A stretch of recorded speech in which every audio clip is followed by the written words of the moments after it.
listening to TheFlickcast, a pop culture podcast about stuff nerds love. I'm Chris Ulrich, and joining me, of course, Joe Dilworth. Hello, Joe. How are you, man? I am doing great. How are you? I'm good. We talk so much before, and then we just jump into it. And I don't know why I keep talking about the Inside Baseball. I don't know if that's even a thing. Inside podcast about the beginning of the stuff or the beginning of the thing we recorded, and then we jump into the real show, quote unquote, the real show. And now it's all hurry up and get things going. So Here's a peek behind the curtain. Any show that you watch or listen to where if it's talking heads and they start out with, "Hey man, how are you? It's been a while." They've already hung out and talked for an hour before that. So well, yeah, podcasts especially, I would imagine. I Yeah. mean, maybe not. Maybe because we do this regularly. Maybe not everybody. Like if I was doing the show and you were a guest, we probably wouldn't have been shooting the shit for the last 45 minutes before we did this. no, but if it's like the Regular host, yeah. the regular host, especially if it's like the host and their producer and stuff like that, they've warmed up or talked quite a bit before that. They've probably met before too. Yeah, they probably have seen each other once or twice, Hey, or man, at least talked before. How have you been? It's been so long, an hour since we spoke, or 5 minutes. Since I came Right. back from the bathroom, how have you been? Yeah, exactly. It seemed like hours. Are you okay? Are you okay? Yeah, there's some weird smell in there. Anyway, sorry. Light a match. Anyway, Probably boy, too much. Why do I think I'm thinking of that Jim Carrey scene in Pet Detective Part 2? Don't go in there. Yeah. Anyway, I was thinking of So I Married an Axe Murderer. Well, And that's a good one, Charlie, light a match. Anyway, yeah. What a funny movie. Underappreciated, I think. absolutely. Although maybe it's not. Maybe it's just it's one of those movies that exists and people love it who've seen it.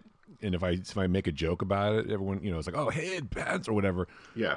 People just they know what it's from because it's Mike Myers doing a Scottish accent in "So I Married an Axe Murderer," or "She Yes. smelled like soup." That was one of my favorite lines. Yes. One of those throwaway things. Like, she smelled like soup. I didn't like her.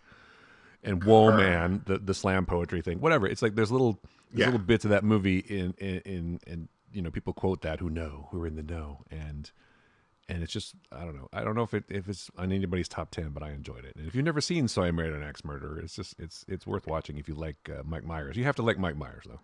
I think, but it's, we were talking previously before the show about actors at their peak, and I think that's peak Mike Myers. I think it's right before Austin Powers, and I think that's where he started his decline, and he became more a caricature than an actor. If I can get heavy for a moment, but I think in that he's like his most way to bring it down. He's his most natural, even though he's playing his dad, who's Scottish in So I Married an Axe Murderer. But his scenes as just like a regular guy are pretty good.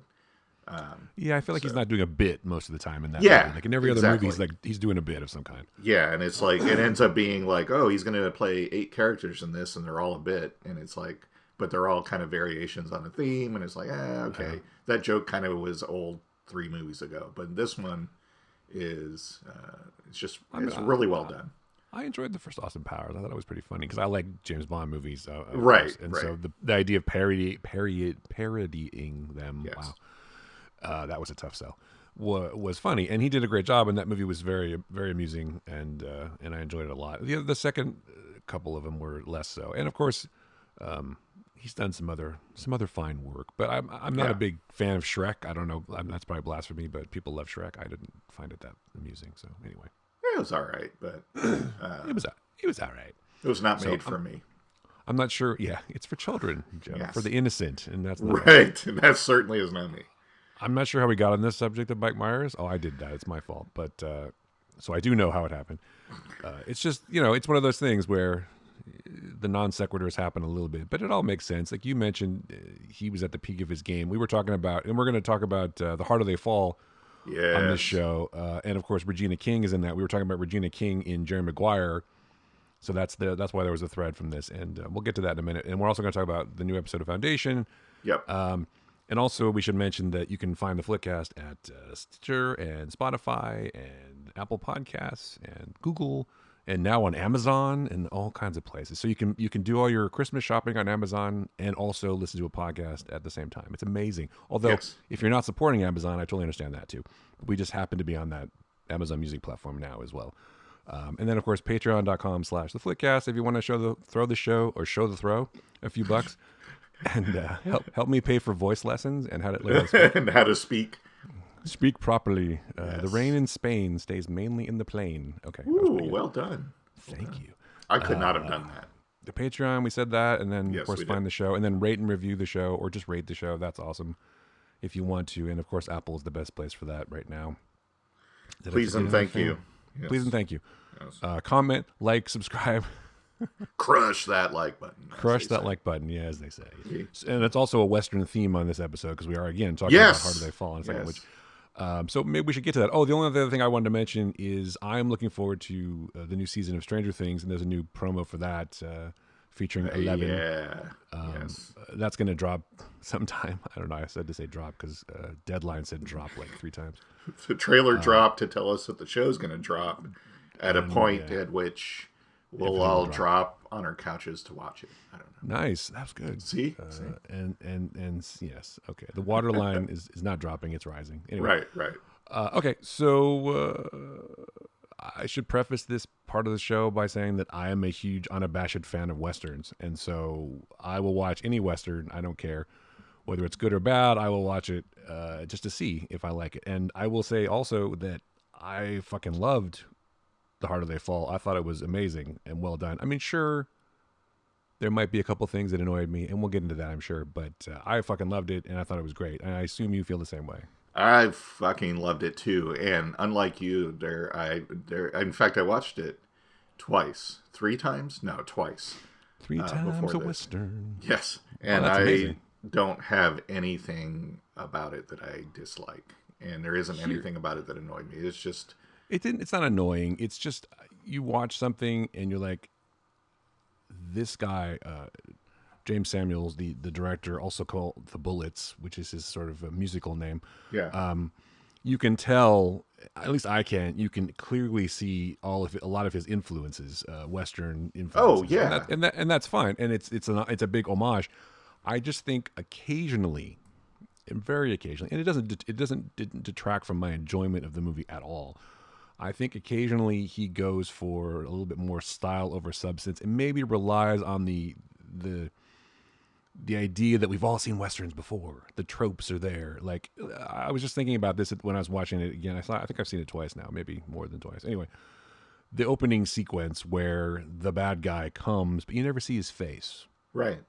So it's like there's no reason for that, because in almost the next scene, you see Idris Elba coming out of the thing, so you know it's him. Well, so you know what the reason for that is because it's like many years ago, and it's like budgetary, probably. Yeah. We don't necessarily want to de-age him, and well, that's true, but that's also a Western. That's also a Western trope. Like, if any family is sitting around a dinner table at the beginning of the movie and a maskless stranger comes in, you know everyone's going to die. Right. It just happens. So I think and I'm not saying it's a negative, and I'm not saying that I would do anything differently. It just seemed like there was sometimes like, well, I'm going to just push past this stuff and just not worry about that because I've got the visuals, or I've got the sort of history of Westerns to rely on. And I think that, and I understand why some people say that it doesn't like reinvent the wheel or anything. It's just more stylistic. It's still kind of a basic Western, which it kind of is. It's a Taylor of a film. Yeah, it's a fresh take on Westerns. And there are times like... But is it a fresh take, or is it just a stylistic take on it? No, I think it's a fresh take, because there's even points where he takes the trope and almost doesn't necessarily make fun of it, but goes in a different direction with the trope, which is nice. No, I think it's just this movie. Just I no exaggeration, I still feel that it may be one of the best movies I've ever seen, and it blows me away that this is the first movie that Jymes Samuel has co-written and directed.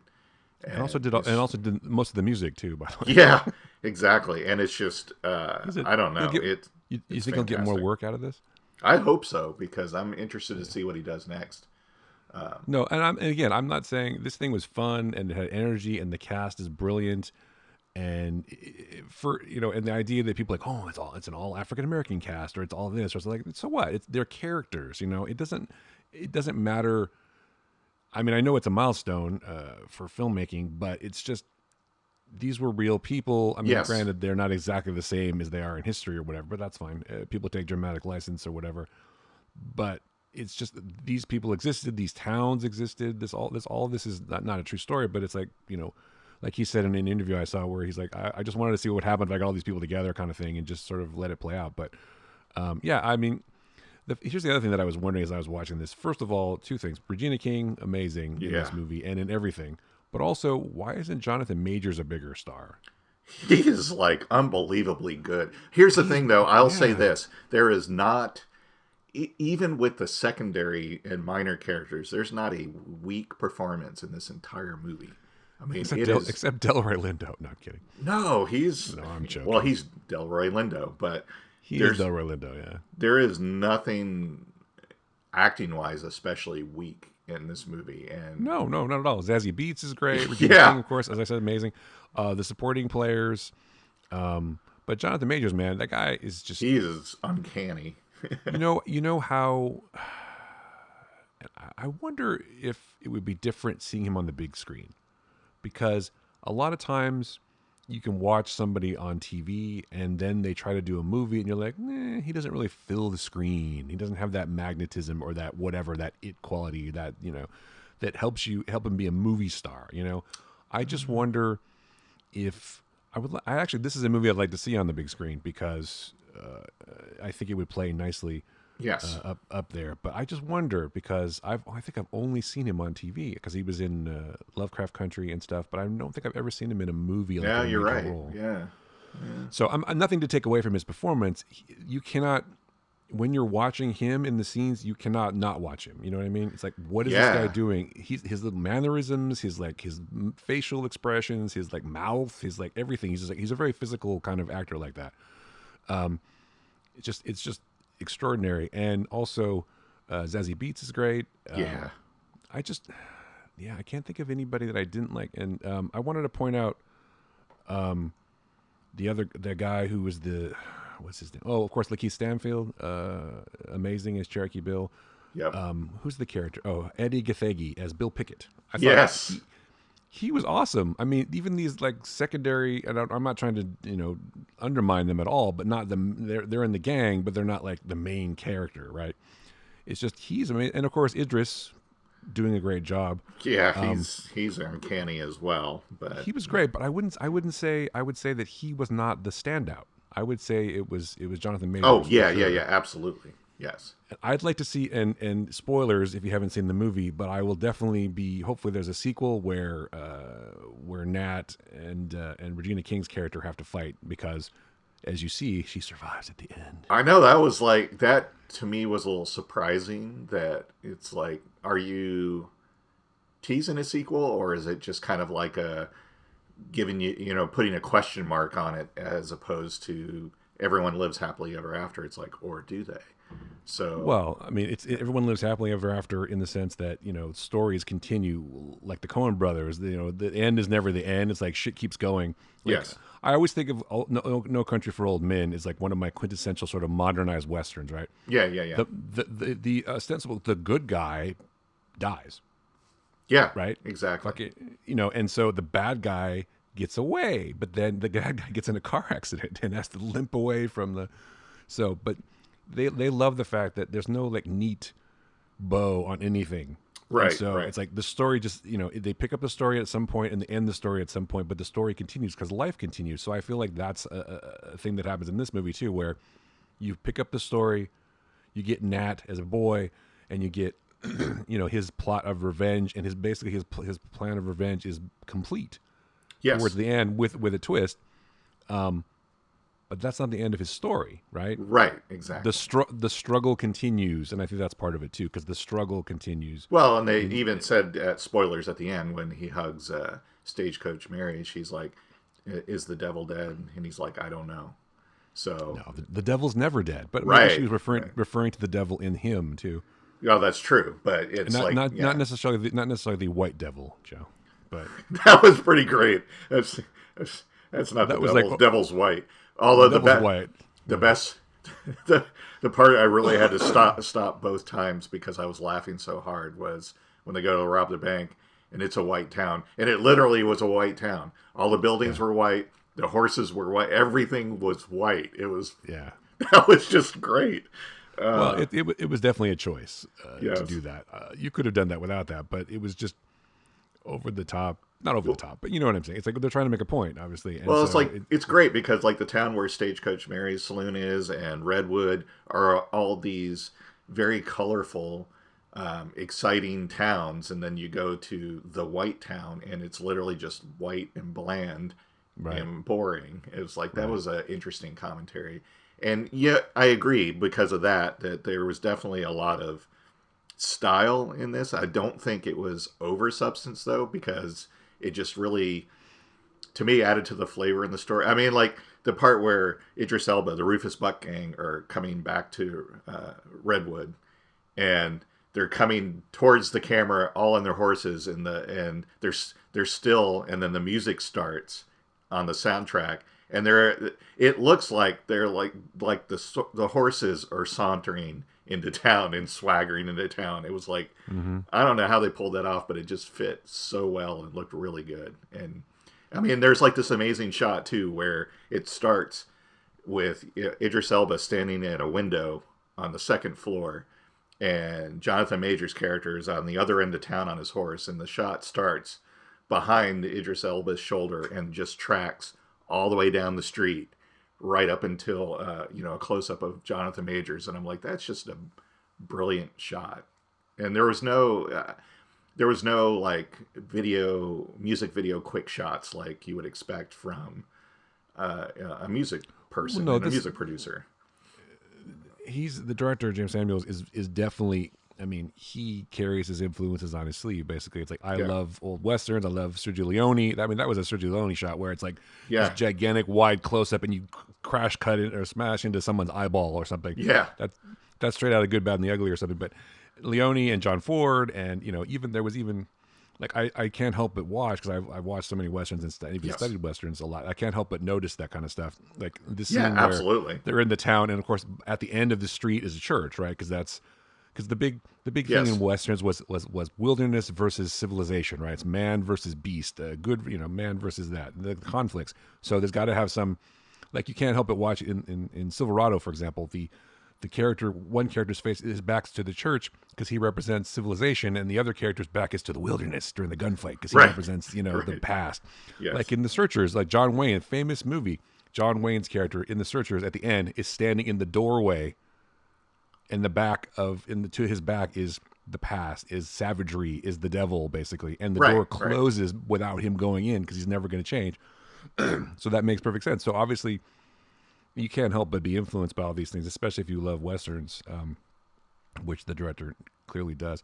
But yeah, he's done so many good things, so much music and everything, and so many. He's got some. The thing I didn't realize is that his brother is the singer Seal. Seal, yeah. Yeah, I was like, that's I kind of didn't realize cool. that.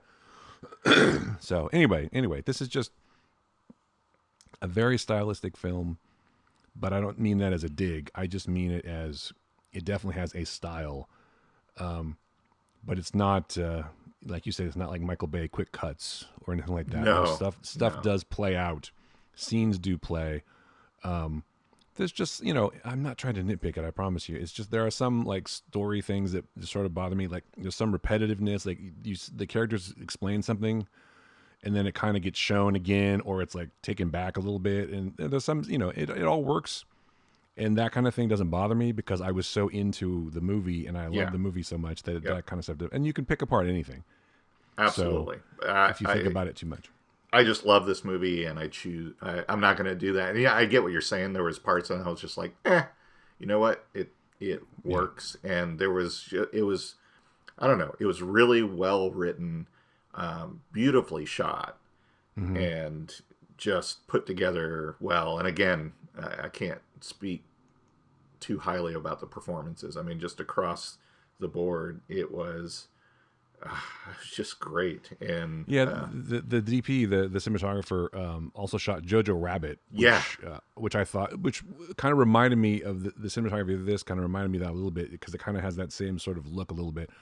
I'm gonna butcher this person's name, but Mahahi Melamir Jr. I'm sorry, yeah, Romanian cinematographer, but yeah, amazing looking film. Um, and the music is great. the director producing a lot of the music with Jay-Z and who also produced apparently too. But yeah, it's just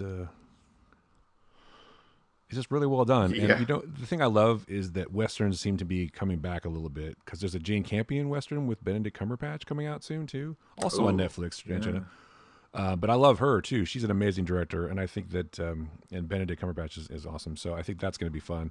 But I remember that Netflix western from a few years ago, which is going to, of course, escape me. But the limited series that they did.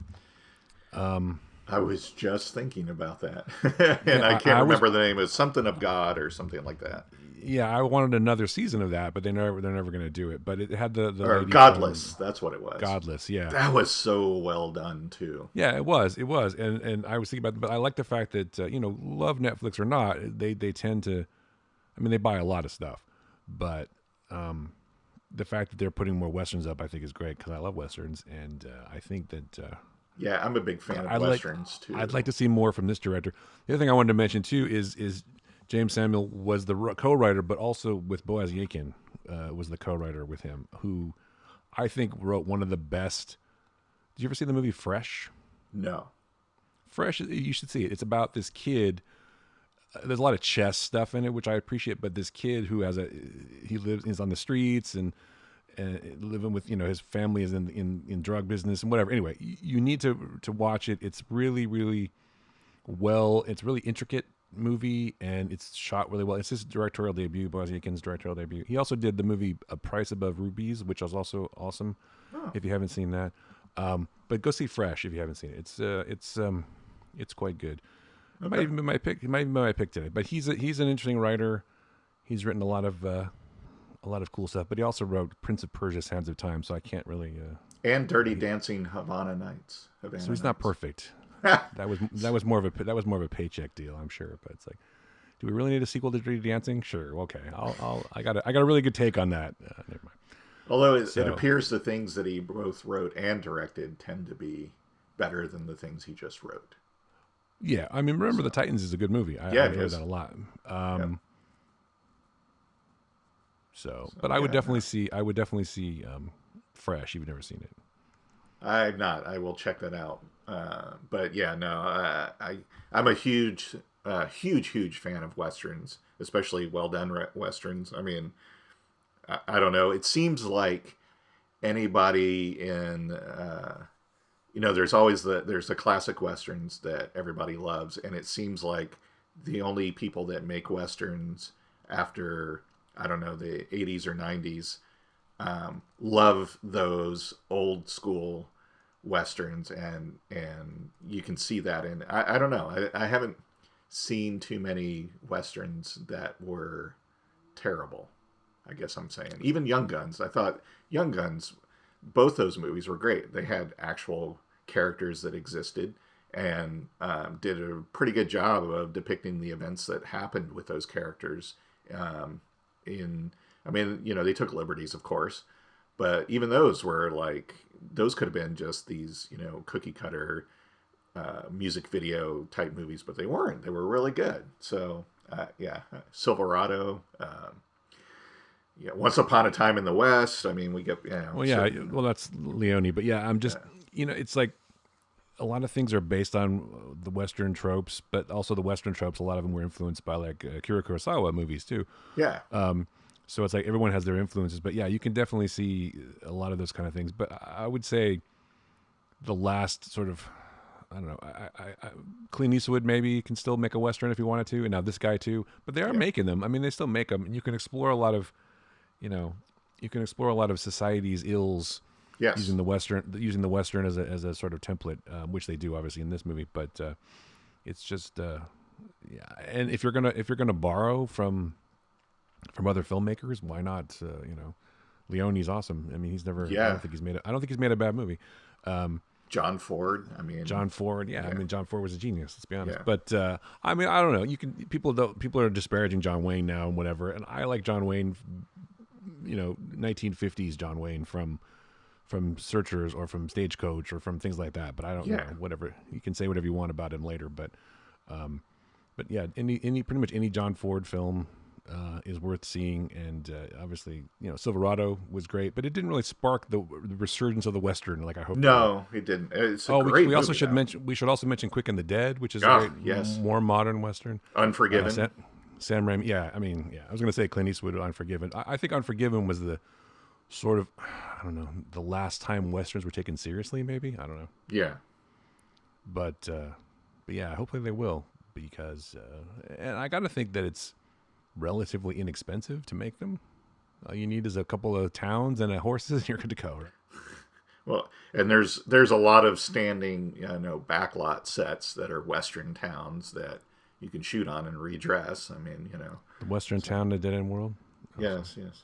I mean, even Dances with Wolves is a Western, Oh, sure, I there you think, go. and that's an epic, sweeping movie. I like the feel, and I feel that Jymes Samuel had it in this, the kind of sweeping vistas that you can't just do rapid cuts. You got to pan across or slowly zoom in just to show the vistas and the epicness of it. And I think he did a great job in Well, yeah, many places yeah, in this movie. yeah. New Mexico works for a lot of places. I mean, it works for whatever, Yeah. but that's why a lot of people have filmed it. I couldn't help but. So I watched this, and then I watched Finch also, which also shot in New Mexico. I was like watching it, and you can see some of, like, not the same places, but there's definitely a few times when like there, I can't remember what scene, but Jonathan Majors and Zazie Beetz were on like some kind of cliff overlooking. I'm like, that is definitely Santa Fe, Right. because I've worked in Santa Fe before, but it's like that is definitely New Mexico. But yeah, I mean, I guess we can't. What we're saying is we can't say enough good things about this. It's just, Yeah. and we could probably get more detailed into the influences and get more detail into the stylistic elements and whatever. But I think the important takeaway here is it's a movie that fulfills sort of the idea of what movies are. It's like it's very entertaining, and the cast is awesome, and the story is cool, and it's visually stunning in a lot of Yes. ways. But it also reflects and takes on maybe some of society's, maybe modern society's ills, right? Yes. Like well, Absolutely. I think that's one of the things that he says, like, is the devil dead or whatever? No, because people of color are facing the exact same problems today that they Right. were facing in this movie. And Yes. maybe it's gotten better, but it hasn't gotten that much better for a lot of people. So that's what makes this, that's what helps make this relevant. And that's, that was always the common sort of thing that I was taught anyway, or told over the years, is that if it's a movie, it has to have a larger context, societal context. Otherwise, it's a TV show, Right. or something else. It's like if it's a feature, a motion picture, then it should say a little something, not just be about, about people doing stuff. So it's what the people aren't saying. It's in the subtext what you're talking about, not Exactly. what people are saying. So it's just, Exactly. yeah. And on that note, it succeeds. And I think that some people might find it over the top in some ways, or maybe they're trying to be, hammer you over the head with woke culture or whatever the fuck. But maybe that's what's required now. It may be. I mean, You're not getting it through your thick head. Maybe we need to be a little bit more specific about what's happening, and less in the subtext, more in the text. the hand So, in the velvet glove doesn't work anymore. We need a sledgehammer now. yeah. you I know. mean, it's more overt for Yes. sure. And the only way to maybe do that these days is to have a film like this, which is an all black cast basically, and and the white people are bad. Right. They are absolutely bad, right down to the soldiers in the train. And the guy who's like gonna take, is gonna fucking turn on his own men. It's like, this guy's a whatever, and it's just, why would you send your kid out there? I didn't make any sense to me. It's like, why would you send your son out to to do that, face and the bad guys. Yeah. not somebody else, Right. or that was just a coincidence. But I don't know. It's just, anyway. But there were things in every movie that I would say, okay, that's a decision, but I'm not sure I would have done it the same way. But it doesn't matter because I didn't make it. So, Right. but for the most part, and this is also something that I will watch again. I think it's not something I'm just going to watch once or twice and then never see again. I would watch this more. Like, Yeah. I'll watch The Searchers at least once a year, Yes. and I'll watch Lawrence of Arabia, or I'll watch movies that I love. I'll watch a lot of old John Ford films, and I'll watch Sergio Leone. I'll watch Good, the Bad, and the Ugly. I'll watch that once a year and just stuff like that. Or Die Hard, which is not a Western, but it kind of is. It Maybe. kind of is, yes. But yeah, this is Makes me- definitely in the rotation now because Yeah. it's just so good. And a pretty good twist at the end, too, which. I thought that was great. And I think in a lot of movies want to have that kind of twist and don't necessarily pull it off, but it totally worked in this. And it was like, oh, it makes sense. It's like, huh. Especially when, spoilers, when it's like, well, why wouldn't he just kill the kid, too? Because, his gang killed everybody in places. Why would he just not kill the kid? Why would he leave him alive? And it's like, oh, can't kill his brother. I get it. So, Right, but then, his brother doesn't necessarily feel the same. But do you think? I just wonder. I mean, I guess based on everything you've known about the character up to that point, I guess that makes sense. But yeah, and this is heavy spoilers, but it's just yeah, I guess that makes sense that he would do that. It's just too. I kind of feel like it was more like I don't want to be you. I can't be you. I can't be like you. I'm only doing this for revenge. I'm not really a bad person. I'm just doing it for a purpose, and then I'll be done. right. And so the fact that you're saying this to me means that I have the potential just to be a bad person in general, which I think is a question that his character has a lot in the movie. It's like, am I bad, or am I just drawn that way? Well, I think that's why at first he's like, I'm not going to kill you. And then it's like, but this is the devil that, despite what Delroy Lindo said, this is your devil and you've got to kill him at this point because he's right here. And he goads him into doing it, of course. But well, it's like the yin and yang, or the two sides of the same coin. Whatever. It's like you're killing the part of you, killing the bad part of you, in theory, right? Because they're the same person, only split into two. I mean, I don't know, whatever. Choose your metaphor, but the fact that he tries to do that, he's trying to exercise his demons, I guess, with this. And does it work? And that's what she asked him, right? It's like, I don't know. And I don't know if it worked. I don't know if that was enough. Maybe not. Am I still a bad person? Probably. yeah, But if you know the true story of Nat Love, he actually decides to go straight, right. Yeah. kind of in the real world. So he gives up the cowboy life and gives up the questionable ethics, maybe, and just has a regular type job. And Yeah. strangely enough, moves to Los Angeles. So there you go. I thought To that LA. I thought that Buck was kind of like at that point. He's like, I've lost everything, and I'm not going to get out of this alive. And so when he's like, I'm not going to kill you, he's like, the hell are you talking about? You've got to. Well, I think it's partially a metaphor. It's like, you have to kill me so you can live. Yeah, and I kind of liked the subtle metaphor of, because early on when he came to town, the one guy that spoke out was like, well, Buck's been in jail before and he's likely to end up there. Well, he kind of did at the end. He was, that house was his prison because everybody that went out of the house, that was out of the house, got killed. And he's like, yeah, I'm not really going to leave here. So, Well, except for Regina King's character, apparently. well, yes. And I got to say, I like the, I like the, I don't know what the word is, but I like the fact that, while the guys are roaming around town having a gunfight and shooting people from a distance and stuff, the two women are just having a brutal knockdown, drag out fight. It was like, wow, that was such a good duality and back and forth. It was so good. Well, yeah, there's like, I felt like there was some Altman influence, like McCabe and Mrs. Miller. I don't know if you've ever seen that. Yeah. Because in that, like, towards the end when they're having the gunfight with the mercenaries, or you want to call them, the hired guns, Warren Beatty's character, they're basically having the gunfight in the streets, but people are like going about their business, kind of thing. Yeah. And there was a little bit of that in here. I mean, there's definitely some McCabe and Mrs. Miller influences, which is not a happy ending for anybody. Right. If you've ever seen the movie, it's definitely a downer. So be prepared. But you just, as a person who's seen so many westerns, like, oh, that's from that. Oh, that's from, whatever. Then I guess I would have to dig deeper and say, well, why did John Ford do that and pick that thing? Maybe he was influenced by something else. The only other person I wanted to mention, too, in the movie is Daniela Deadweiler, who plays Cuffy. I thought Cuffy... Oh, she was amazing. She was great, yeah. I mean, I felt like she was the only, gay character in the movie, too, maybe. Yeah, that's probably true. Yeah. Which is fine. I have no problem with that. It's just, which brings me to like Eternals, which has come out, where people are upset about a same-sex relationship in that, but that's a Yes. totally different story. But it's just, Cuffy yeah, was a fantastic character. I mean, this she kind of was. small, slight person who's a bouncer, and she was badass. It was Had like, had the brass knuckles. Yeah, yeah, I wonder because originally I was just thinking about this when I was watching it the second time because I had done some more research about it.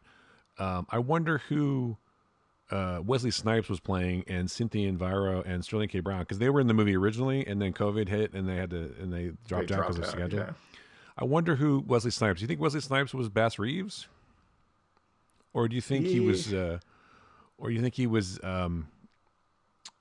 Wiley Esco? Maybe the guy who got punched in the face a bunch of times. Maybe that was him. But I feel like he would have had a substantial part in the movie. He couldn't have played like the main gang, but he could have No. definitely played Bass Reeves, or he could have played some other some. I don't know. Yeah, I don't know. As a That's supporting role, but Cynthia Enviro I think was playing Cuffy at one point. I think that was her part. that's probably true. Yeah, and she would have been great too. Yeah, she would have. But I mean, I would not say anything bad about Danielle Deadwyler. She was really good in this I, movie, and she should. I mean, she works, but I think she'll get more.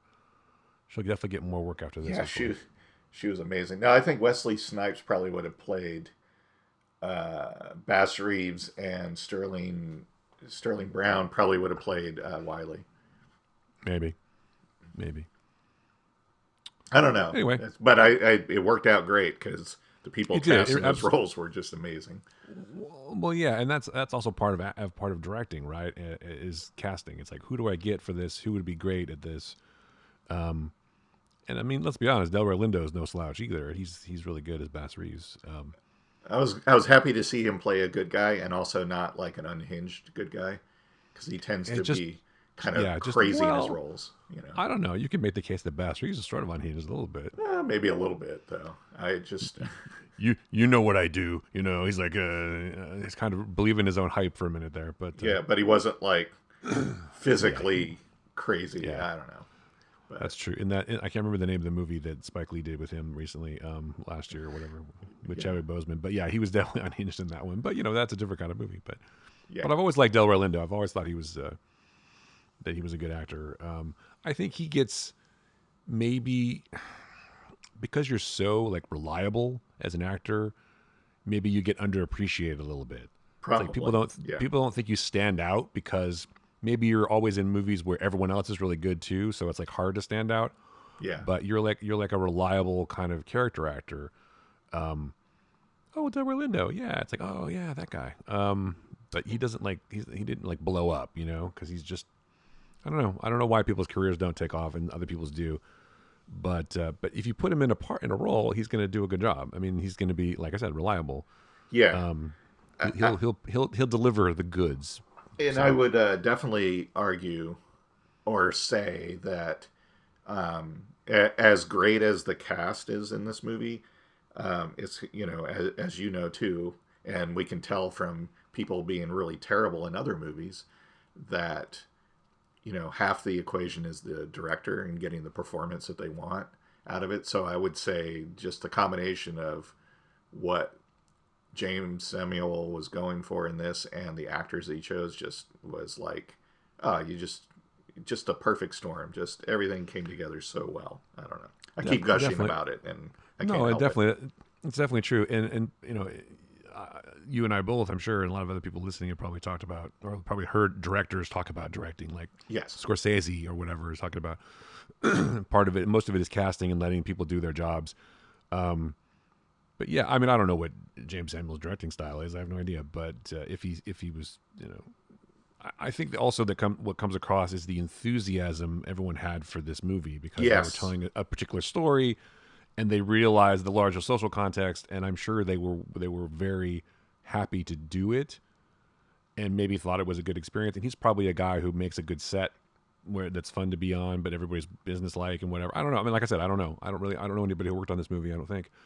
But everything I know I've heard about him is that he's a really good guy to work with, and that comes from the set, on the set too. It's like, what kind of a set is it? Is it a happy set? Is it a business like set? Is it is the director a dick, or or whatever. It's like, what kind of set do you want? So I feel like since this was a movie that had obviously a larger context, and I think a lot of these people were definitely, I'm sure that was part of their decision making is and to be involved. Plus, it's the parts are really well written, and everyone gets to do a lot of cool stuff, I guess which makes I'm actors happy. just still in awe in ways and kind of stunned that not only is this his first feature film, but Yeah, well, all the stuff. I mean, composer, producer, director, writer, and it's like, man, I want to see more from this guy. Hopefully, he's not, a one-hit wonder. I doubt it, because if this is what he's got coming out of the gate, then I'm going to be very interested in what he does going forward. So, well, the problem is that the first movie, a lot of people can do the first movie because they're, uninhibited, and they're just putting everything into it. It's like all this stuff they've been saving up for all these years. Like, I'm going to put everything into the movie. right, And the second movie is the harder one, right? that's Because true. That's true. you have to try to live up. Like, look what happened with M Night Shyamalan, right? I mean, he did fucking the first movie is a gigantic hit, right? And it's this gigantic great twist and this and that, and it was a major gigantic. I keep saying gigantic, but you know what I mean.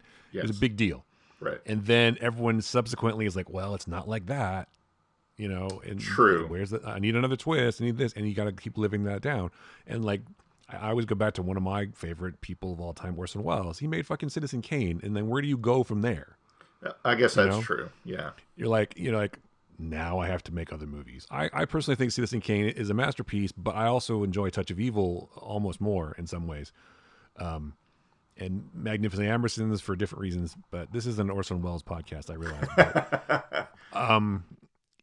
But that kind of thing, it's like, be careful if you peak, first, if you peak early in a way. I mean, Jymes Samuel obviously has had a career in music and whatever for years, but it's like, I want to see his next movie, and hopefully he's not a one-hit wonder, as they say, right? Hopefully not. I don't think Yeah, so, I think the but trap some people fall into, and I think Shyamalan has fallen into, it's like the movie that I made was such a huge thing that I have to now do live up to it, yeah. or do the same thing, and so it ends up being, well, you're basically doing the same movie, not the same story, but you're teasing us with all this stuff, and then there's going to be this big reveal, and that's like your thing, and it doesn't necessarily work the same or work as well again. So if it's, like Tarantino, I don't think makes the same movie. I mean, he has the same kind of like tone and style, but I mean, he can do a World War II movie, he can do a gangster movie, he can do movie about, did he do, he didn't do a movie about vampires, but he can do, I don't know. But you could also make the case that every Tarantino movie is basically the same movie. It's just Yeah, the different locations. It's like yeah, the same group. There's a group of people doing some shit, and then some other shit happens, and then some other shit happens, and it's cool and fun, and whatever. But it's kind of the same thing over and over again. Like it's an ensemble movie where people do stuff. You yeah, know, yeah. I mean, they're not. He definitely uses different genres and everything, but he's kind of telling a similar story, I think, in a lot of ways. But will this, will Jymes Samuel be a long time career as a director? Have a long time career as a director? I don't know. I hope so. Maybe he doesn't Um, want to. I mean, maybe he's like, every once in a while, I feel like making a movie, but I've got my music career, so I'm doing good. no, I So think he wants to. I think he wants to make. It's clear that he loves movies by yes, watching this. So it's like yes, I think he'll want to make more movies. But you know what?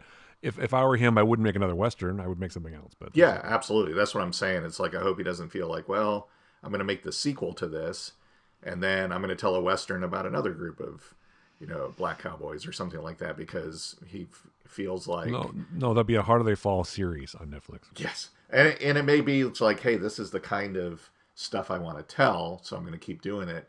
But I hope it isn't like that's the only scripts he can get greenlit, right? I mean, I hope it's like he's coming Well, up with Hollywood loves to pigeonhole you, and if you've absolutely made something that's successful, they want more of that shit. right. Like the guy who did Squid Game. There's a whole thing about they want more Squid Game now. Make more of that. Or with M Night Shyamalan, it's like make more of that. Otherwise, we're not going to give you money for shit. Although, I Make mean, there are the directors that like Kevin Smith. if he makes anything that's not a Jay and Silent Bob movie, it's not really good and doesn't do well. And so they're like, yeah, we're not going to, this other original script you have, yeah, we're not going to give you money for that. But you want to make another Jay and Silent Bob movie? Hell yeah, we'll give you money because those do well. Right. Exactly, and he's cost effective. Like Yeah. Woody Allen, you can say whatever you want about Woody Allen as a person. He's kind of a piece of shit, but his movies are cheap enough where he can make them and make a profit and keep getting to make movies. And his movies are all pretty much the same too. It's like a neurotic dude who does this and whatever, True. And that's fine. And I'm not trying to slight Tarantino. I mean, Tarantino, I think, is a very good director, and I like his movies for the most part. But he does kind of make the similar thing every time. I mean, you can make the case that like Inglorious Bastards and Once Upon a Time in Hollywood are kind of similar, like bookends almost, because it's revisionist history in both instances. Where people get a satisfying conclusion, maybe more than they would have gotten. Like fucking, they kill Hitler in Inglourious Basterds, right? Yes. And fucking Brad Pitt beats the shit out of the Manson family yeah. It's like, and then they don't kill a bunch of people. So right. It's like, this is what I wish had happened. But I would say that I'd be very, very interested to see what Jymes Samuel does for his second movie, and there's going to be a lot of pressure on it.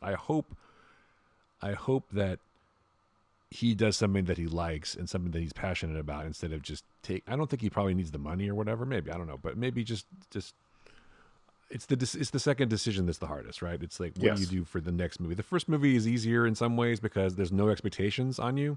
Like, look at Jon Favreau with Iron Man, right? It's like, oh, we're making Iron Man. We can do kind of whatever we want because no one really knows what's going to happen. This whole 10-year franchise is not going to happen. Right. It's just in someone's mind, just in this Kevin Feige guy. Who the fuck is that guy? He was like, yeah, it'd be cool if this continued, but let's make this movie and see what happens. Right, and they're obviously having a great time, and they do a lot of fun stuff, and I don't want to say they take chances, but it's a really well done superhero movie. Yeah, and if you didn't have that, then you wouldn't have had anything else, right? Because it was so good because no one really thought much of it. I mean, sure, they were all trying to do their best, but it's like there was no gigantic franchise riding on it. If it hadn't done well, they could just reboot and do it again, like Sony does every time. Well, there wasn't, like you said, there wasn't that pressure there, so they're just like, we can have fun and make a really great movie, and without the pressure. And it's like, hey, this did extremely well. Let's continue with this. Well, so, I would imagine, and I don't know for sure, I could probably find out, but the budget for The Harder They Fall was not gigantic. No, I doubt it. It was probably done for a good cost, and I'm sure a lot of these actors were involved. And again, I'm just speculating based on my knowledge of Hollywood, but I would imagine they probably were all like, nobody had like, exorbitant salary demands or anything like that. It was kind of like I almost want to say like a passion project for everybody. Right. And so the next one, when there's real money involved, quote unquote, it's going to be harder. And I wish him all the luck, man. I hope it works out. Yeah, I mean, because the guy knows how to make movies. I think that's obvious. But you're right. You're right on the second one. Then it's like, oh well, we're going to give you more money, but now we're going to give you notes, right? Right. Now we want to have meaningful input in the movie, and we want, our edit will be the one that goes to theaters, and there's also a big difference between, and we should move on to Foundation in a second, but there's also a big difference between a Netflix movie and a theatrical motion picture. Yes, too. There's a lot more pressure for conglomeration on a bigger movie that's going to go to theaters internationally, especially. This is a story that's very American, and I don't know that it would resonate with other countries as well as something like superhero movies would. Right. I mean, in some ways it's good because it's a lot of action and violence and very violent and, whatever, and really loud gunshots, which I appreciate.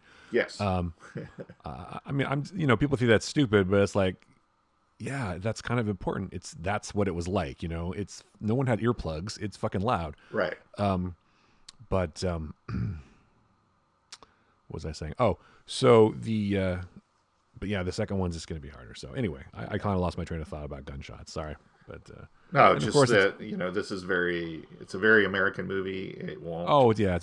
So I'm wondering if there'll definitely be more pressure on him if he's going to do more of a theatrical movie too, like for a studio.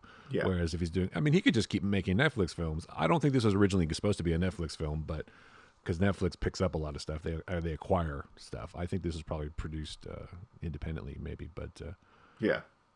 I do like that Jonathan Majors and Idris Elba were involved from the beginning, basically. yeah, So he was obviously like, I want to make this movie with these people. yeah. And like you said, obviously had to recast some roles because of COVID and stuff like that. But God, just what a, I mean, I bet Well, there's directors. Jonathan Go ahead. Jonathan Majors wasn't Jonathan Majors back Well, then because I true. mean he had just done Lovecraft Country at that point. I mean he'd done other things, but he wasn't in Kang. He wasn't Kang, in the Right, Marvel right. world now. So anyway, There's got to be directors that watch this movie going, God, I wish I could get a cast like that. I mean, not saying that they ever cast people they don't want to or anything, but just having a cast, I just keep saying it across the board that just nailed it. It would be like, God, man, what a gift, you know? So, anyway, I could keep yeah, gushing about it, but I'll stop now. or gushing or gushing, Gushing, whatever, gushing. I'm gushing. bleeding about it. Yeah. 220, 221, whatever it takes. Yeah, it's excellent. If you haven't seen it, folks, I You know we've been should see talking it. about it for 30 minutes, but you should definitely go see it. And we may talk about it next week. Who knows? But We might, yeah. Again, it's one of those things where I will watch it again. Like I liked it enough I'll keep watching it every so often just to remind me what good filmmaking looks like yes, and what good acting looks like. Which is the same reason I'll watch other westerns that I've said or other films that I like to watch. You know, it's just it's like we mentioned Scorsese a minute ago. He's talking about how superhero films are boring and whatever. I hope he sees this movie and yeah, realizes that some people are still still making good movies, and I would imagine that Scorsese was an influence on this guy too. So yeah. I there's just definitely some elements of Scorsese in here. I'm happy that within a few weeks of each other, we got an epic sci-fi movie and an epic western, and that's just Yeah, that makes me happy. yeah. Dune also you can make the case as kind of a western too. That's true. But yeah, it's a great movie and you should definitely watch it. I would again, hopefully, hope it. I mean, it did get a limited theatrical release, so hopefully they'll re-release it theatrically down the road. I would love to see it Yes, on the big screen, I would love to see it too. Yeah. and of course Dune as well, Yes. when it comes back to the theaters, and James Bond, which I was like, God damn it! And I'm not Yeah. even though I want to see Eternals, I'm not going to go to the theater, and I Nope. have not seen Shang-Chi yet either, which is No. and I usually know. on the services that I have, or someone sends me a copy of something. I So the haven't only gotten thing any of these. You're right. that's Yeah. good about the end of the year is I get all my Directors Guild screeners. So hopefully I'll Oh, get there you those go. pretty soon. The Directors Guild is a guild. It's a collective bargaining. Anyway, it doesn't for directors and their staff. Like I'm in the Directors Guild as a production manager, not as a Right. director, Right. Right. but I still get stuff. Yes. I got some screener links for some things, but not too many things yet. So hopefully we'll get that. But anyway, Foundation. Yes. Yeah, which Jinx. Yes. Jinx, yeah. I'm still enjoying Foundation. I'm still enjoying. You know what? I watched again as I do every week. I noticed that Foundation and Invasion both came out kind of early this week, Did they? and I wonder what.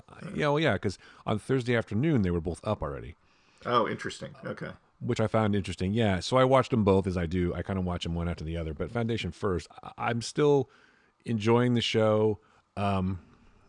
But you made a comment before we started, the actual recording that you were starting to get bummed or pissed off at Gail, and I kind of was too in this episode. I She's kind of more whiny. I'm like the only reason for Gale, the character of Gale now is to, and looking back, it kind of tracks is like to get pissed off about stuff and take the story into the future. Because like once again, she's in the capsule and she's going to go 138 years in the. I'm like, so I don't understand the point of that character now, other than to be the narrator, because he Well, she's the constant that the audience follows. But yeah, she's going to jump forward in time, and the jump ship is going to jump forward in time somehow, right? it's going I'm to not be sure there what's when going she wakes up. But Harry is like, I don't know, just that whole. But you were right. I wanted to compliment you, though, by the way. Oh, You were 100% correct about Second Foundation. That was yeah, very, very. yep, That makes sense. It tracked after you said it. It didn't occur to me when we were talking about it or when I was watching. I was like, why are they going there? Because I can't remember the books that well because I read them in high school, I think, which is a few years ago at this point. right. But that makes perfect sense. And yeah, and you were absolutely right about that. So kudos I to mean, you we for that. just had an episode where she discovers that she can intuit the future. And then in the very next episode, well, I'm going to try to destroy the ship and go off in my pod in a rock storm because you won't tell me everything. I'm like, what? Well, I think that if we're talking about we were talking about larger context in the world when we're talking about How Do They Fall, but I think in this show, Gail is the sort of surrogate audience too, right? It's like you want information, you want, but she's also a woman, and she's also a woman of color. It's like they're tired of being marginalized in a way. So she's like the person or the character who's sort of uh, giving us the larger societal context as well. She's tired of being talked down to. She's tired of being told what to do and what to think, and so. And is that too much for this? Is that too much? But we were just talking Yeah, about How Do it They Fall. just It's like maybe you can't be as subtle now, but I think that's the purpose. One of the purposes that Gale serves in the story is to sort of bring to light that kind of gaslighting, I guess, if you want to call it, by white to men. to break things. I mean, it was Well, just like, to break society. It's a metaphor, dude. It's breaking society. She's breaking down the walls, man. Literally the walls, right? And so I just think the she's here to I want mix. to. But you know what? Putting that all aside, the most important thing of this episode was shirtless Lee Pace. Let's just be Yeah, honest. absolutely. That guy's ripped. Holy cow. He's fucking fit, I'm dude. like, And wow. he's not that young either. It's like he looks that good, and he's like almost 50, Yeah. It which is doesn't. not fair. Is it me? Not only is he ripped, but doesn't he feel like he's like 10 feet tall? I mean, it's like Well, Jesus. they obviously shoot him from below a little bit, but I think he's pretty tall anyway. Yeah. But yeah, I'm like, Hemsworth so does a great job as Thor, but Lee Pace could have totally been Thor. It's like, he jeez. could have. I think the biggest problem with Lee Pace, I think, is you're right. I think he might be too tall, and Yeah. I think you can't be too tall and be a major actor because you're going to be working with a lot of co-stars that are super short, Yes. right?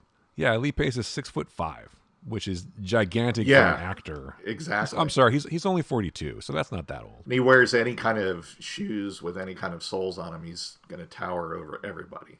Right? It's like Tom Cruise never wants to work with tall people because for better or worse, Tom Cruise is a short person. And There will never be a buddy cop movie co-starring Tom Cruise and Lee Pace. there won't be unless Tom Cruise is standing on two apple boxes. Right, in every scene, yes. In every scene, yeah. Although, I don't know. Does Tom Cruise really give a shit about that kind of thing? No. I don't think he's he Tom does. Cruise, for God's sakes. Yeah. So, but yeah, I've been a fan of Lee Pace for a long time, and it's not just because he's good looking. It's just He's a good actor anyway. He's a good. He's great in this role, I think, and you can definitely see. I mean, you knew he was full of shit, basically, right? You knew that he's not that different. He's not changing that much, and the whole idea that he had his vision and all that, but that might have. That's the thing that might have affected him. The fact that he didn't have one. It's Yes. just like I wouldn't wish that darkness and emptiness on anyone. Right. I'm sorry, but it's kind of what a dick move, by the way. After you, and obviously spoilers for Foundation, but what a dick move. It's like I've defeated you with my argument and my bullshit story, but now I must kill you as well. Yeah, exactly. I got to just wipe you out completely at this point. And also a dick move to send your loyal servant, who also believes in this religion, you have to go kill the person that you're kind of interested in. Yeah, exactly. To prove your loyalty to me, you must go kill this person. Well, so, to me, I was like, you didn't even need to walk the spiral thing to do that. You could have just done that and left. But he's like, no, I got to. First, I must defeat her in the eyes of everyone and just completely wipe her out, and then I'll kill her, and it'll look like natural causes, which is even better. So.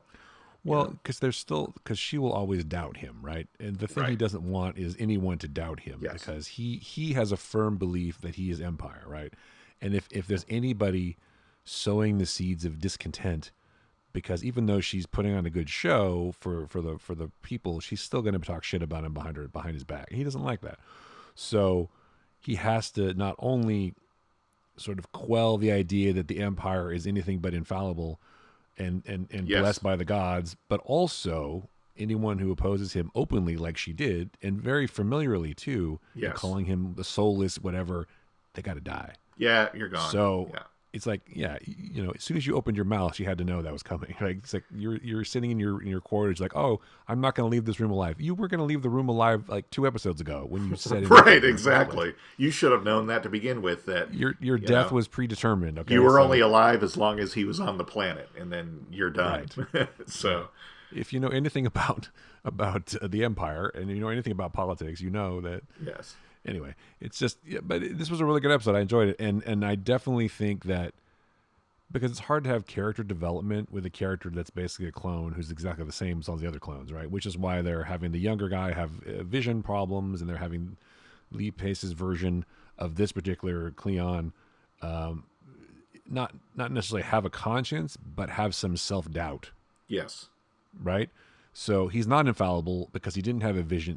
Do I have a soul? I think clones, if you believe in, I think clones would have a soul if they, maybe they wouldn't if they're not created, in the old fashioned way. But so you think that if I mean, I don't know what people believe. I don't necessarily believe in souls or God or whatever. But if the only way to get a soul is to be born like between a man and a woman, then is that what we're saying? So if that's not the case, then yeah. then the robot doesn't have a soul either, although the robot's really bummed that she has to kill the priestess. So I don't know. Yes.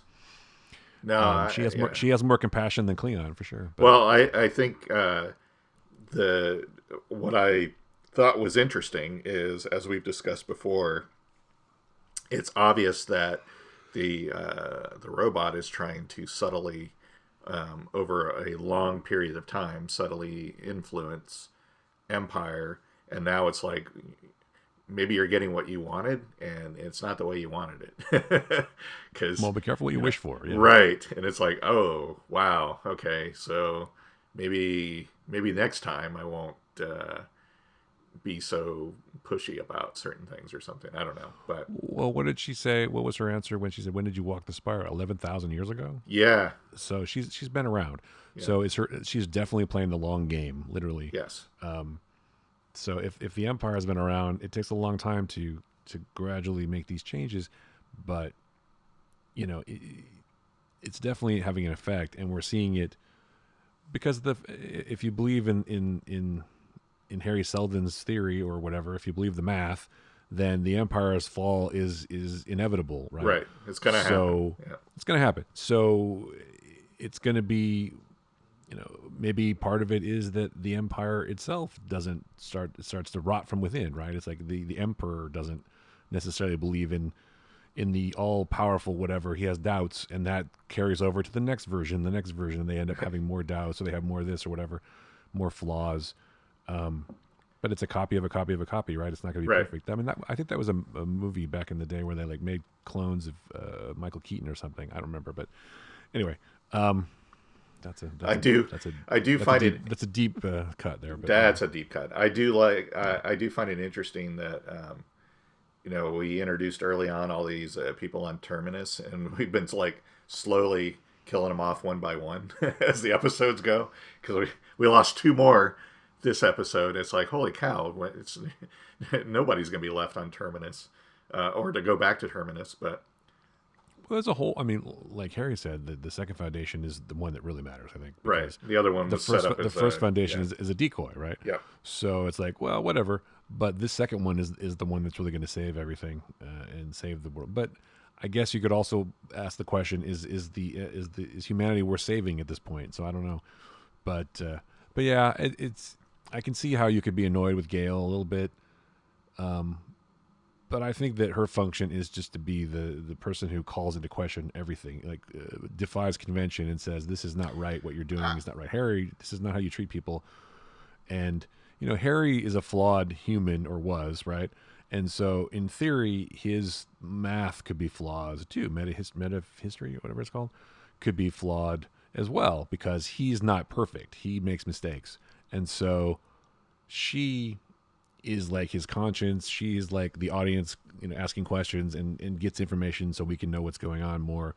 But it's funny how if you had a reaction like she's annoying, because that's what women come up against, I think, a lot when they ask questions. So Well, it's not because of that. It's the you just hate women. I understand. it's the extreme she went. It's like, I don't like the shoes you're wearing, so I'm going to cut off your feet. I'm like, what the hell is this extreme? Like, I'm gonna kill Well, she myself hadn't. because you won't answer my questions. It's like Well, no, she wasn't trying. She wasn't trying to kill herself. She's like, I have. Oh, well, because the she no, she was totally trying to get did. him. She like smashed the things like, so either you're gonna let me go, or I'm going to die. And it's like, Well, I assume hold that. on.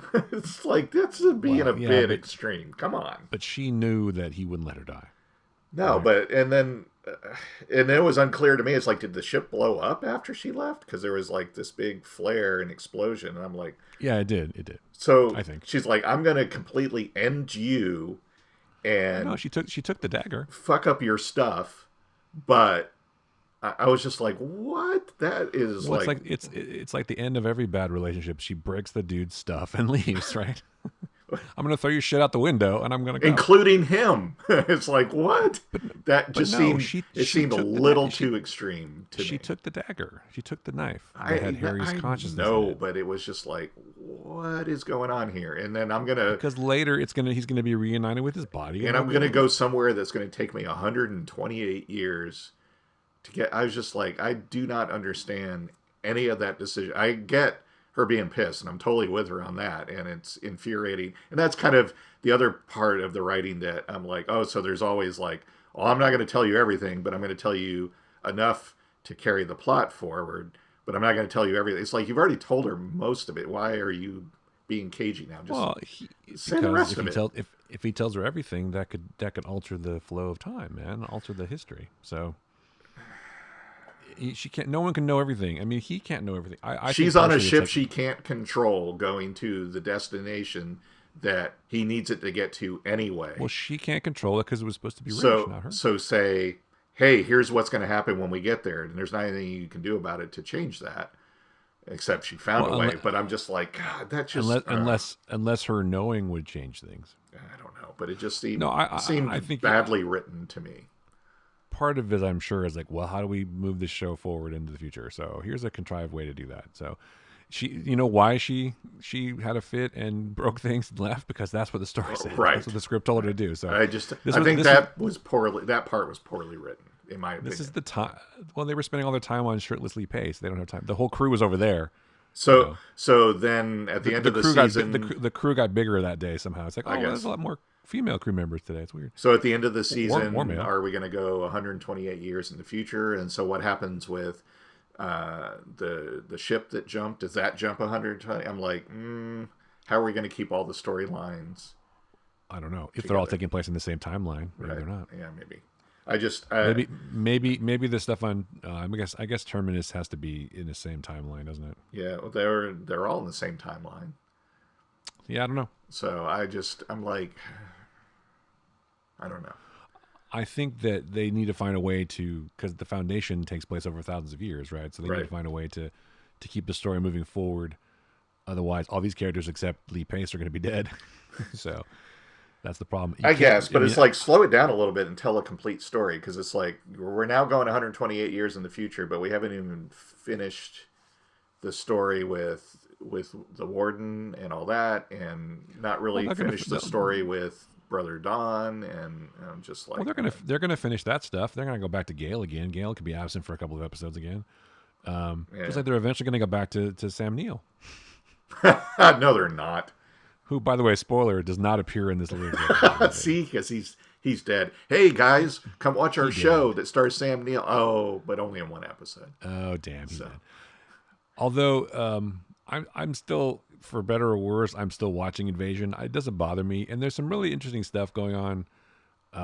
It's slow. I mean, I'm not gonna lie. It's very deliberate, and they don't give you a lot. And I'm fine. Like I said before, I'm fine with a slow burn as long as there's a payoff. So I'm still gonna watch. I'll watch the whole. Like I said, I'll binge it when it Yeah, all airs. you might find it interesting. You might find it boring. I Are don't we know, but I sure don't it's get- aliens at this point? I think we're pretty sure it's aliens. Okay, Yeah. all right. I think so. I mean, unless the aliens are coming The from aliens under- are us. are us, or they're coming from under the ocean, or they're coming from time. The aliens were in the traveling- house the whole time. Yeah, but they're traveling through time instead of space. Yes. I don't know, but I'm still enjoying it. Okay. I don't know. I think it's just I like sci-fi, and I'm willing to go with it because I find some of the characters interesting, and so I'm like, okay, yeah, she's angry, and this girl is trying to find out things, and and there's people are doing stuff that makes sense for their characters, for the most part, and yeah, we're not getting a lot of alien shit blowing up, but it's not about that really. Right. Right. It's about people and how they're dealing with shit that's happening. I mean, I'd like to. It's not like Independence Day or something where the aliens come out and you have to shoot them with machine guns and stuff. I mean, maybe that'll happen later. Yeah. And there is some action. It's not really about that. It's like how the characters people would react. In some ways, it's like again, it's like Walking Dead. It's like it's not about the zombies. The zombies are just a device. The Walking Dead are the people, man. The zombies are the MacGuffin. So, yes. well, the zombies are the catalyst for the people, right? Yes. So it's like, how do humans respond to this kind of thing? It's like, how are humans going to respond to an invasion? It's like watching that movie Finch, which I was talking about a minute ago with Tom Hanks. He says a kind of an interesting line in the movie. If you haven't watched it, I haven't. He's like, there was the solar flare that did a lot of stuff, but it's the people that finished each other off. It wasn't the environmental problems. It was like humanity turned on each other. And that's what finishes off, which makes sense. Because how many days would it take, for people to start turning on each other? It wouldn't take more than a couple weeks, probably. So yeah, if even that, unfortunately. So I think you'll see that maybe developing more in this too. It's already sort of happening in Invasion a little bit. People are sort of turning on each other. I'll definitely watch it. There's still some command and control. There's still some government and whatever, but it's like it's starting to the wheels are starting to come off a little bit. Okay. So but not in Japan. Oddly enough, in Japan everyone's cool. So I'll watch it. It's in the United States that everything's gone to shit, which makes sense because we're assholes. Because we're assholes. Yeah, we're the ones who. Yeah, we're pretty much assholes. Yeah. All right, so we should probably go to picks now, I think. Go ahead. Go ahead. I will. My pick actually, well, it was sort of a downer. We were talking about Michael K. Williams earlier because he played Bass Reeves in another movie. He recently passed away. Unfortunately, a great actor, an amazing person by all accounts, struggling with addiction and everything, and it lost his, couldn't manage it, unfortunately.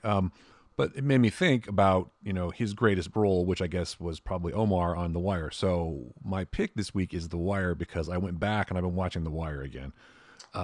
Which if you want to know, or if you ever want to know how to make a TV show, how to write a TV show, how to write great characters and an engaging story, you should watch The Wire. People talk about like the top TV shows of all time. It's always in the top, 50 or 25 or 10. People talk about The Sopranos is a great show. It also is a great show, but I would say that The Wire is probably a little bit better, at least for me. But if you've never watched it, I'm watching the final season because that's my favorite season of the show, kind of. I mean, the first season is really good, too, because you can also see the earlier work of Idris Elba. Yes. But the final season, because it also has the newspaper sort of storyline, too, because the guy who created The Wire was a newspaper man in Baltimore. And originally started doing the show Homicide because he'd written a book about homicide detectives and all that stuff. So it's such a great show, and Michael K. Williams is amazing, and the whole cast is really good. It's just sort of a master class of here's how you make a compelling drama. If you want to know how to make one, this is a show you should just write down exactly what happens. And there's like kids in the show who are great, and the adults are great, and it's so well done. And this season, I don't know why, it's just my favorite because I love newspaper stuff. I love newspaper movies and newspaper TV shows for some reason. An amazing show that you should watch. Anyway, yes. I could go on about The Wire, but just know that it's awesome and you should watch it if you haven't watched it. So that's my pick. Fantastic. I'm going to pick a TV show as well. And copycat. I'm going to pick one that I've rewatched the first 2 seasons, and it's coming back at the beginning of December for a 3rd and final season. It's not Star Trek Discovery, is it? No. It's that's a great show too, but I'm picking the remake of Lost in Space. Yeah, it's much like every other show, Stranger Things that we just talked about. Production delays, COVID, things like that have made it so that its final season is taking a while to get done, but it's finally premiering in December, and I don't know. It's really fun. I mean, the original Lost in Space was, it started out semi-serious and got very campy very quickly. And it was a fun show, especially as a kid. It's like, oh, this is kind of silly and fun. But this new take on it is definitely much more hard sci-fi. and they seem to have like a complete story they're trying to tell. So I'm very curious to see what they do in the new season and how the whole thing ends. But it's really good. I got to say, Parker Posey to me is kind of the standout. She plays the uh, version of Mr. Smith or Dr. Smith in this show, and she's a lot of fun, but she's really good, especially at playing the kind of menacing, semi-evil parts to the role. But it's a really fun show, really good. If you like, hard sci-fi and uh, exploring the universe with spaceships and stuff like that, it's worth your time. But it has a lot of good human drama elements to it. It does have some things to say about society, like any good sci-fi does. So I highly recommend it. It's on Netflix. Watch the first 2 seasons. Third season, which will be the last one, starts at the beginning of December. So there you go. Yeah, I liked. I too watched the original Lost in Space as a kid. I thought it was a pretty great show, especially like the robot and Dr. Smith. Yes, which Jonathan Harris, also another Harris. That's interesting. I know. was great. Was their interplay was awesome. It's funny though, thinking about that show. They did 3 seasons also. Yes, they did. Yes, but 89 episodes. Yeah, they did a few more episodes per season. It's just crazy to think about because this Lost in Space is what, maybe 12 episodes or 10? It's like 10. Now, maybe? Yeah, I think it's like 10 a season. So they've done 30 episodes, but these guys did 89 episodes in 3 seasons. Yeah. Which is just crazy. But I loved the show. I thought it was so campy and silly. But you're right. It's funny because it started out serious and in black and white too, right? Yeah. Yep. And then it's like it got super campy, and it was more for kids, I think, at some point. Yeah. It had Bill Mumy as the son, Will Robinson, of course. Yes. And it became more for kids, and it's sad that it didn't get another season. And I don't know why. Anyway, it doesn't matter. It's just unfortunate. But yeah, I like this Netflix reimagining of the show. And I kind of wondered what happened to it because I watched, they had the first 2 seasons, but I think obviously it's COVID that was a problem. So yes, and I like Molly Parker. I think she's really good. And the other actors on the show too are also good. So I think it's a great pick, man. Good job. Cool. Thanks. Good job. Hey, TV. I know. How about that? TV's great. Maybe I'll pick a movie one day. No. And I don't usually like shows about kids. I'm just kidding. I like kids. Don't ever cast kids or animals in your shows. Or robots. All right. Well, cool. So find the Flickcast at all the places we said before: Spotify, Apple Podcasts, Stitcher, etc. Joe and I are on the socials. Joe is at What Joe Writes. I am at Chris Yu. And, of course, the Flickcast is at the Flickcast. You can find our Patreon, patreon.com/theflickcast. And you can help the show by rating and reviewing and all that fun stuff. And, say nice things or don't, but tell the truth. That's the important thing. That's the important thing, yes. That's right. Truth is important, man. Yes. So, truth, justice, and what's the word? A better tomorrow. A better tomorrow. Thank you. Yes. All right, cool. Anything else for you? No, I think I've said enough. As usual. You always say that, but you never can say enough. Because we're gonna do this again next week. So. That's true. So all right. So for Joe Dilworth, I'm Chris Ulrich. That was the Flickcast. Thanks so much for listening.